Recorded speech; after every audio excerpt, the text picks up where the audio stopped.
আসসালামু আলাইকুম, আমি মোহাম্মদ পলাশ আহমেদ, আপনাদেরই ভাই। আপনাদের মাঝে আরও একটি লং ভিডিও নিয়ে আসলাম 90 সেকেন্ডের। আশা করি আমার ভিডিওটি সম্পূর্ণ দেখবেন।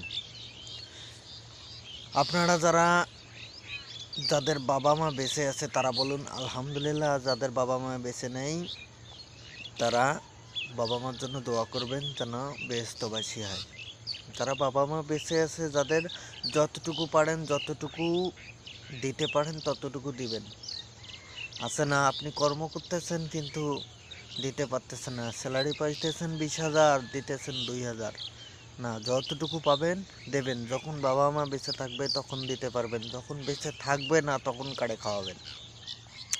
তখন ভাই আফসোস ছাড়া আর কিছুই করার থাকবে না। হয়তো আমার কথাগুলো খারাপ লাগতে পারে আপনাদের, কিন্তু কথাগুলো একদম সত্যি। অনেক ছেলে মেয়ে আছে, অনেক ছেলেরা আছে যে বাবা মারে না দিয়ে শ্বশুর শাশুড়ির বাড়িতে দেয়।